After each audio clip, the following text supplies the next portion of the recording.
জুলাই গণঅভ্যুত্থানের ১ বছর পরও বিটিভিতে রয়ে গেছে আওয়ামী আস্থাভাজনদের দখল।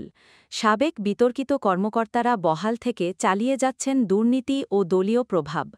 জাতীয় প্রেসক্লাবে ফ্যাসিবাদ প্রতিরোধ আন্দোলনের মানববন্ধনে বক্তারা বলেন, জুলাই হত্যার কুশীলবদের বিচার হয়নি, বরং পুরস্কৃত করা হয়েছে।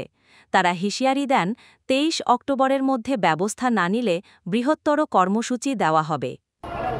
আজকে আমরা যে বিষয়টির জন্য এখানে দাঁড়িয়েছি, জুলাই গণঅভ্যুত্থান পরবর্তীতে আমরা যতটুকু আশাবাদী ছিলাম বা আমরা যারা জুলাই আন্দোলনে আমাদের জীবন, আমাদের আপনজন, পাড়া প্রতিবেশী ভাই বন্ধুরা, বিভিন্ন স্তরের ছাত্র জনতা সহ যারা এই জুলাই গণঅভ্যুত্থানে স্বৈরাচারের পতনে যাদের জীবন বিলীন করেছে, আমরা আশাবাদী ছিলাম বর্তমান অন্তর্বর্তীকালীন সরকার স্বৈরাচার মুক্ত, আমরা বাংলাদেশ একটি সুন্দর দেশ করতে পারব।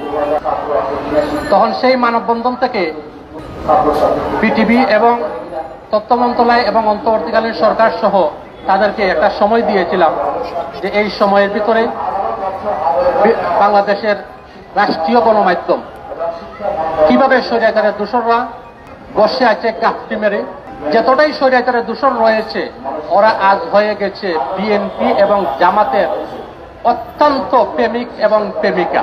স্বৈরাচার মাফিয়া খুনি শেখ হাসিনার অত্যন্ত আস্থাভাজন এই ৬ জন লোক যারা বর্তমানে বিটিভিতে গাফটি মেরে বসে আছে।